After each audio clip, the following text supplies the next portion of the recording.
Oh, hello there. Welcome to another video going over academic... Actually, I need these glasses. Welcome to another video going over academic journal articles. In this video, we cover introductions and literature reviews. I will use two journal articles as examples. Dolinski et al. 2015 on the influence of the sex of participants in Milgram-style obedience experiments, and Rosenberg et al. 2019 on criminal justice-related drug treatment. Let me share my screen with you here.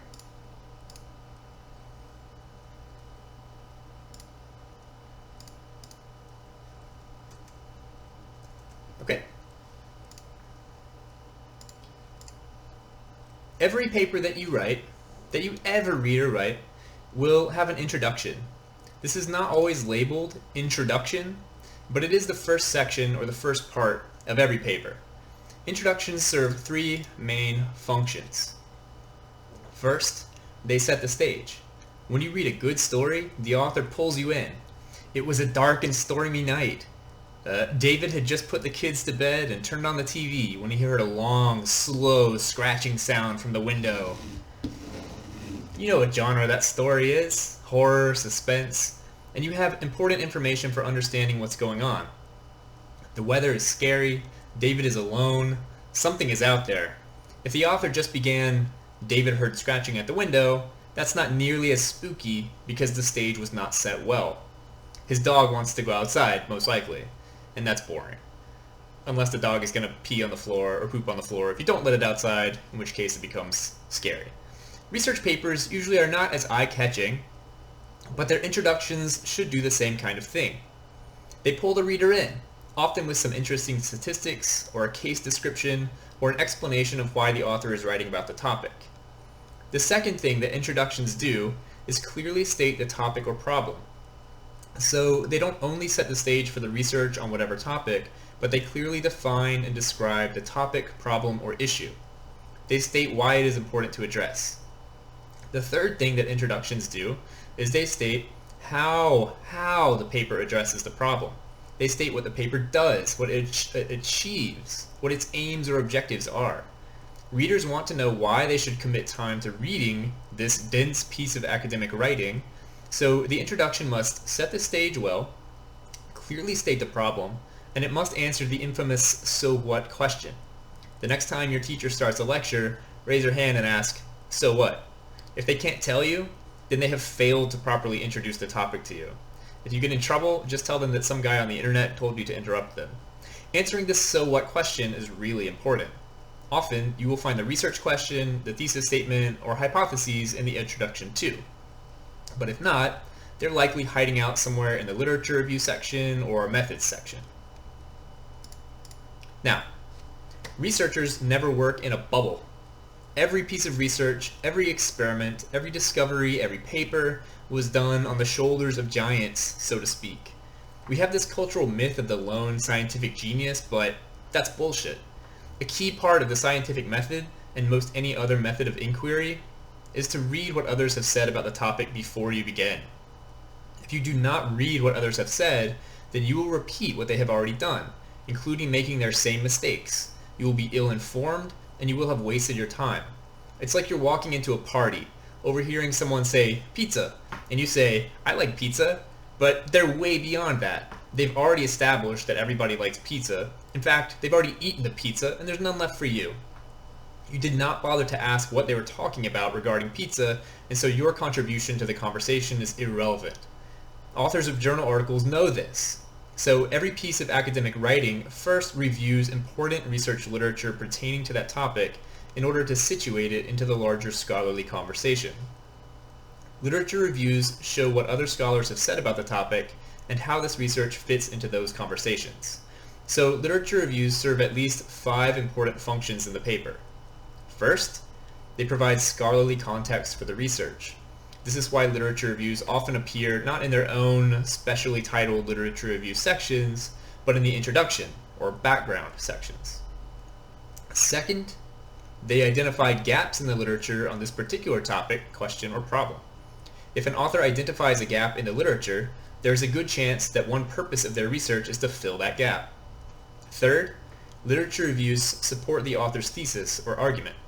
Often, researchers will review the literature in order to demonstrate how they arrived at a thesis, research question, or hypothesis. Fourth, literature reviews, especially by identifying knowledge gaps in the field, demonstrate the need for and importance of the author's research. They can help answer the so what question. Finally, a good literature review connects different pieces of research to show common patterns or themes. This is a common type of literature review. It's called a thematic literature review. For example, say you're reading a paper about child abuse. A thematic literature review might be organized by types of child abuse: emotional, physical, sexual, spiritual. It might discuss a few pieces of research on each theme or type of child abuse. Other common kinds of literature reviews include chronological reviews, which show how scholarly understanding of a topic has changed over time. For example, a review of the literature on the role of fathers in Mexican American families from 1970 to 2020, over the past 50 years. And methodological literature reviews, which demonstrate how different approaches to studying a problem have been used. For example, a review comparing quantitative and qualitative studies on satisfaction of care in nursing homes. There are other types, but these three cover a lot, and if you're writing a complete literature review paper for class, it will likely be a thematic literature review. So remember, literature reviews are not simply summaries of individual articles. They synthesize them. They relate them to one another. They show how they're interconnected to make larger points, to tell a story about the shifting role of fathers in Mexican American families over time, or a story about how happy nursing home residents are, or whatever. A literature review can be an entire paper, or it can be just a part of a paper. Our examples will look at the latter, literature reviews as parts of a paper. As part of the paper, it may not be in an explicitly labeled section. Often, some form of literature review can be found in the introduction. Other times, reviewed literature may be scattered throughout a paper. It sort of depends on what kind of journal article you have in front of you. If you can't find it, here are some tips. Literature reviews are hiding out where authors present multiple perspectives on a topic, begin discussing a debate or controversy, start talking about what previous studies have found, or identify gaps in the literature. Often, authors use signal phrases, and these are super handy for you. Signal phrases like previous studies have shown, or according to the literature. When thinking about how the research contributes to or fills gaps in the literature, recall the metaphor of academic writing as entering a conversation. This is another case where authors often use signal phrases to alert you to the gaps in the research literature that their study fills, such as, a few studies have examined, or no research has been conducted on. These are good giveaways that you are reading a literature review, and in the latter case, that they are talking about a gap that they are about to fill. Now, let's look at a couple examples.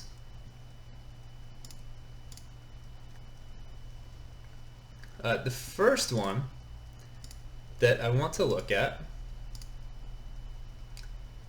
is Dolinski et al. 2015, titled, "Would You Deliver an Electric Shock in 2015? Obedience in the Experimental Paradigm Developed by Stanley Milgram in the 50 Years Following the Original Studies." That title is a mouthful. The second one we're going to look at is Rosenberg et al. 2019, "Drug Treatment Accessed Through the Criminal Justice System, Participants' Perspectives and Uses." You can get these two handy. I'll figure out at some point how to put links to these articles in the videos or in the descriptions, but you can find them in D2L if you're there, or you can Google them using the title and citation information I provided you. Maybe by the time you watch this, they'll be linked in the description below. So pause the video, read the abstract, introduction, and literature review for Dolinski et al. I will give you a few questions to try to answer on your own, and then I will review the article and answer them myself. Where does the introduction start and end? These are your questions. Where does the introduction start and end in this article? Where does the literature review start and end? Regarding the introduction, there are some questions. How do the authors provide context for the study? That is, how do they set the stage? Where do they state the problem, the objective of the study, or the research question? Where do they tell the reader why the study is important? That is, where do they answer the so what question? Regarding the literature review, once you've found it, Did the authors use signal phrases to indicate that they're reviewing the literature? Did they identify gaps in the literature that their own research will fill? Did they use the literature review to demonstrate how they arrived at their research question or thesis statement? Did they draw connections between literature, showing you common patterns or themes? So if you haven't already, try to answer those questions yourself. See how well you understand the introduction, the literature review, and the purposes of both. Fair warning as you get started, or as you're about to compare your answers to mine, there may not be super straightforward answers to these questions. You will have to think, but the more you practice reading journal articles, the different kinds of journal articles, and the different formats, and the more you write papers, your own journal articles or your own papers for school, the easier this becomes. But it does take practice, and it is very confusing for people just starting out, even for people with some practice under their belts.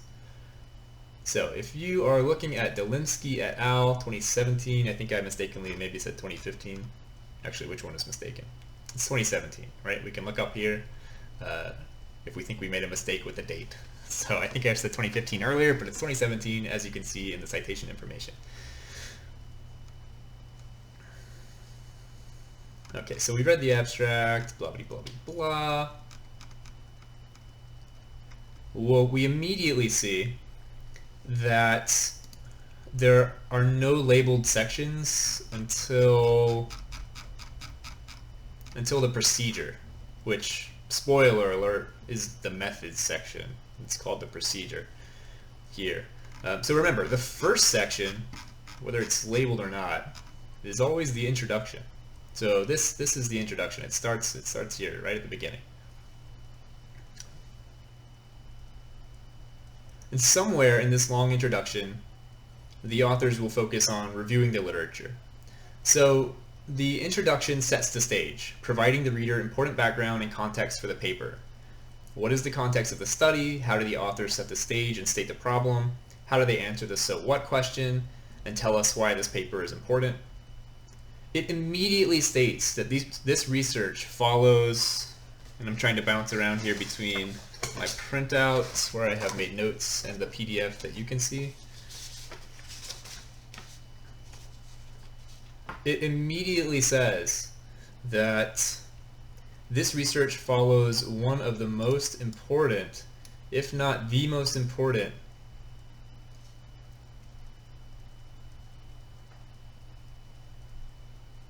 okay, I'm twisting my words here.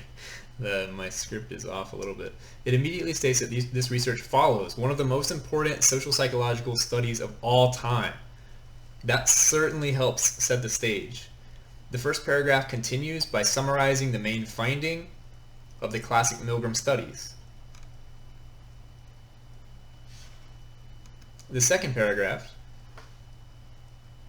points out that there were ethical problems with the original experiments, which is true. Participants were led to believe that they might have killed a stranger. They were put in a situation of extreme discomfort and told to do something that went against their conscience. This was meant to simulate how regular Nazi civilians and soldiers could gas Jews and do other horrible things that they never would have done otherwise. But they did because they were told to by people in positions of authority.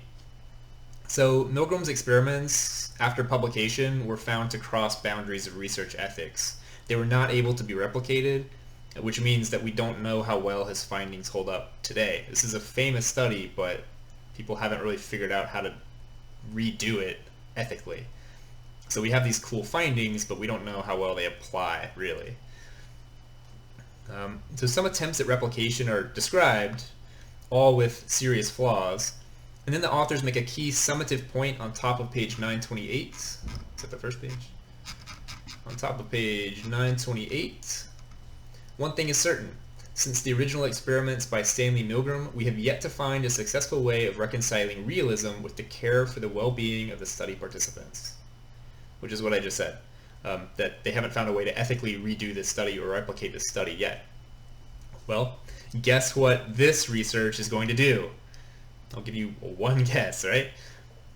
You know, because they have set the stage. The authors then describe a replication study, Berger 2009, that they like, and they briefly describe how they are doing something similar, how they've done something similar in this paragraph. In our study, we decided to imply the empirical scheme of Milgram, experiment 2, with Berger's idea of using only 10 buttons. The idea here that using fewer buttons is less ethically problematic because people don't go all the way to the 30 button, super high voltage XXX death button that people were pressing in the 70s. So participants should be less psychologically conflicted by possibly inflicting a 30, button 30 level shock on someone. So this provides important methodological context. They will briefly elaborate, they will elaborate further upon the methods in the procedures section. At the beginning of the last paragraph on the left-hand column, here, the authors actually state their first research question, but don't miss it just because it's not in question form. They say, our objective was to examine how high a level of obedience we would encounter among residents of Poland. If you ever read our objective, or our aim, or our purpose, those are signal words for a statement of purpose, a thesis statement, or a research question. An interest, right? The question form here is, how high a level of obedience will Polish residents demonstrate in a Milgram-type experiment? We can rephrase this to a question, and that's a research question that they have. Remember, this is not a thesis statement. A thesis statement is an argument based on evidence that the paper sets out to prove. So if later in the paper they say that citizens in former Soviet bloc countries, like Poland, are more obedient to authority than Americans, that is a thesis statement. Their research presumably will have found that Polish residents were more obedient than the Americans in Milgram's study, and so the point of the paper would be to provide evidence supporting that thesis statement. So this is just a research aim, and we can reformulate it into a research question. It is not a thesis statement. Now, the objective here also helps us answer the so what question. Very important, the so what question. It should be emphasized, where do they say that? It should be emphasized that tests in the Milgram paradigm, that's experiments like the Milgram studies, have never been conducted in Central Europe. So what? This study fills a gap in the literature. It's never been done in Central Europe before. This is important, and the authors provide historical context in this paragraph to justify why it is important to fill this gap. It is important to understand obedience. It's important to understand obedience in a society undergoing an authoritarian shift, especially considering that the original Milgram studies sought to understand atrocities committed under a totalitarian regime. It is at this point, in the middle of page 928, that the authors tease another answer to the so what question and begin the literature review proper. Check out this one sentence paragraph here. Besides, we also took advantage of introducing a factor into the experimental design that had previously never been tested to a satisfactory extent. They are introducing a new factor into their study that's never before been tested. That sounds really important, doesn't it? It sounds new and novel. They are filling a gap in the research literature. Now pay attention to these signal phrases. They start popping up like zits on a teenager here. Discussion of Milgram's experiments in the psychological literature generally oscillates around consternation at the universal nature of people's pliability. Right? Discussion of Milgram's experiments in the psychological literature. They mention the psychological literature twice in this paragraph, and then they synthesize 3 articles here. They synthesize 3 articles to make a point that satisfies their earlier teasing. What is this new factor? I'm dying to know. Please tell me. So this is set up really, really cleverly, and we're about to find out what that scary scratching at the window was during the scene setting. Dun dun dun! Right? David grabs a flashlight, flicks the switch, and it sputters to life. He slowly walks toward the window. Then the scratching becomes more urgent. His heart racing. He raises the beam to the glass and sees a man. The learners in every single Milgram-type experiment since the dawn of time, or the 1970s, have almost always been men, which clearly presents a problem for the generalizability of the findings, or how accurate they are for the wider population of adults. Social psychologists have been only studying men here in these kinds of studies, but they've been saying that all adults are willing to shock the shit out of each other. I had always assumed that the studies excluded women, as nearly all research did back then, but I've actually never read a study discussing the sex of the participants or the learners. So what about women? Are men just as willing to shock a woman as a man? Are women just as willing to shock a man as a man? I can tell this study will be cool. The introduction has done its job, right? I'm very interested in this. Another signal phrase as we go down. Existing empirical data thus demonstrates, right? So they're talking about previous studies, which means according to the literature, right? This qualifies decades of understanding about obedience and shock experiments. It says that people are more willing to shock men. That sucks for me, but again, what about women? At the end of this paragraph, we have a question.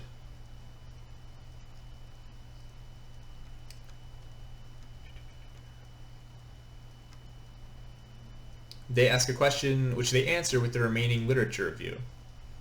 This is important because asking and answering this question demonstrates for the reader how the authors arrived, how the researchers arrived at the novel use of controlling for sex in these experiments. You see more literature review signal phrases about meta-analyses, this assumption about women being physically weaker and more susceptible to physical violence in general than men is supported in the results of meta-analyses of experiments regarding altruism. Remember that meta-analyses are literature reviews, so what they are saying here is that literature reviews on altruism show that people are more likely to help women than men. And since literature reviews collect the results of numerous studies, they're presumably talking about hundreds and hundreds of studies here. The results of multiple meta-analyses, the results of multiple studies on literature reviews, which themselves are studies on multiple studies. So we've got a lot of support here. Another signal phrase is the format on one hand, but on the other hand, right? On one hand, blah, blah, blah, blah, blah. However, on the other hand, blah, blah, blah, blah, blah. You see them do this here, on the other hand. And they do this, and they use this format to point out different answers to their question based on cultural differences. So in many cultures, as they're discussing here, men are perhaps more likely to treat women better with this sort of like chivalrous attitude, but in other cultures where women are really looked down upon, men may not be likely to do this. They may treat women worse. So depending on the culture, these shock experiments may have different outcomes, even when controlling for gender. Now, there is another pairing of the answer to the so what question, and an identification of a gap in the literature in the last paragraph on the left-hand column of page 929, which is here.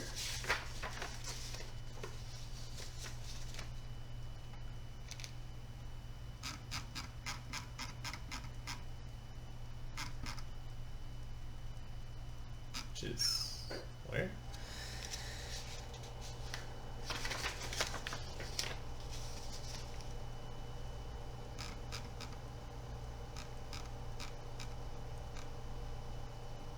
Oh yeah, here. It says the issue of the learner's sex as a determinant of obedience is complex and warrants empirical study. So what? This question is complex and it warrants empirical study. They're telling you that it's important, that it's understudied, and that they're going to study it. And they say, we are only aware of 3 experiments in which the learner was a woman. So no one has done this well before. They point out those 3 studies and say they all had serious problems. So no one has done this well before. They're going to do it well. They then turn this into a research question in the last paragraph of the section. The issue of the role that the student's sex may play remains therefore an open question requiring empirical exploration. Can you turn that into a question?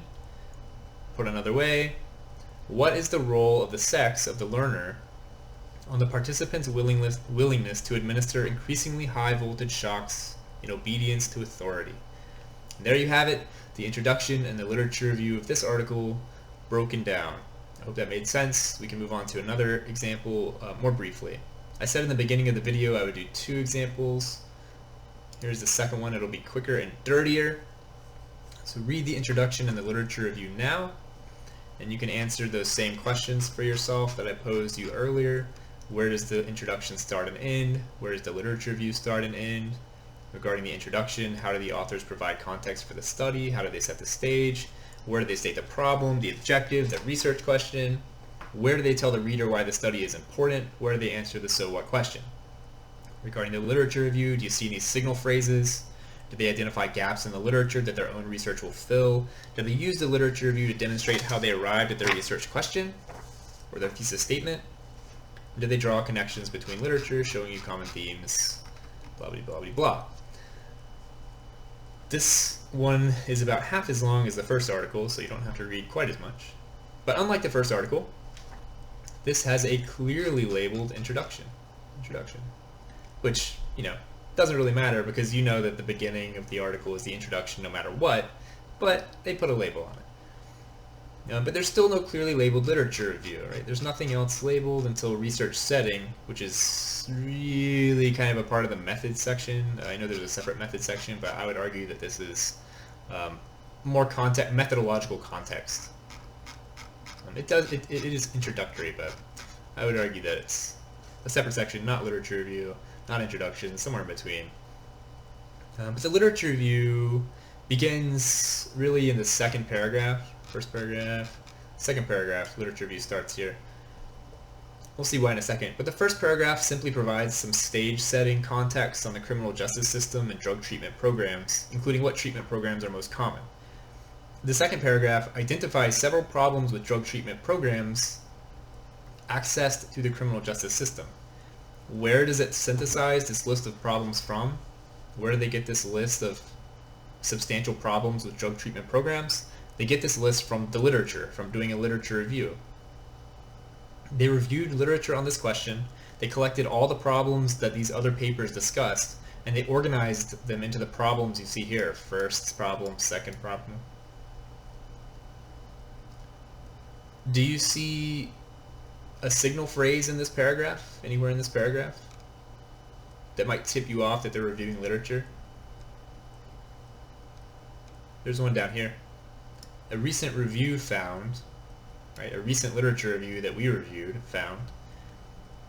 Another thing that might tip you off to literature reviews that I didn't write in my script, but you see they start to cite a lot of things here. Paragraphs with a ton of citations in the intro might be lit review. It's sort of like one thing to look for if you have no clue what you're looking for. Of course, you can have tons of references or citations without it being a literature review. Like, there will be citations all throughout, but that might be something to clue you in if you're really lost. But check out the next paragraph. It actually points out a gap in the literature. Although there is growing awareness of the problems with drug treatment programs accessed through the criminal justice system, there is very limited understanding of the lived experiences of those who have accessed these programs. There is very limited understanding of the lived experiences of those who have accessed these programs. Just like the previous article, I bet you can guess what this article is going to do. $1 million and I'll cook your favorite meal if this article does not present data on the lived experiences of people who have accessed drug treatment programs through the criminal justice system. But before we see who owes who a meal, the authors need to tell us about one study, Crass, that does explore this. They point out 2 problems with the Crass study, and thus 2 more gaps in the literature. They say, while this analysis sheds light on motivations associated with drug treatment, it does not explore the broader role that drug treatment may play in the lives of justice-involved people. Furthermore, it does not explore unmandated drug treatment. So I was right. You owe me $1 million, and you have to make me nachos. They end the introduction, then, by defining a key concept, criminal justice-related treatment. It's important that the reader understands what this concept means. It's crucial to understanding the paper. And they justify their focus on non-addiction related narratives, which fills another gap in the literature. Given the existing literature on the treatment of addiction, we focus on non-addiction related narratives to understand the broader role of drug treatment plays in the lives of justice-involved people. Okay, so we did it. You did it. You went through 2 articles. You learned about introductions and literature reviews. To review, introductions set the stage of the paper. They introduce the topic and pull the reader in by offering interesting context. They state and describe the problem, topic, or issue. They state what the paper does, that is, why it is important. They answer the so what question, which is the one that you are going to bother your professors with, and let me know what they say in the comments below. And you will usually find a research question, a thesis statement, or hypothesis somewhere in the introduction. Literature reviews synthesize and report on prior research on the paper topic. They also provide key context for the reader, as well as identify gaps in the literature. As we have seen, the authors often in the literature review say that their research is important because it will fill a gap. It will study something that has not been studied enough. The literature review is often used to support the author's thesis or argument, or is used to demonstrate how they arrived at a research question. Finally, the literature review synthesizes literature. It does not just summarize one study, then summarize another study, then another discretely. It synthesizes them, weaving a narrative thread to bring the reader into the academic conversation so that they don't ask dumb questions about pizza. Thanks for watching this video. Look forward to the next one on methods, results, discussions, and conclusions.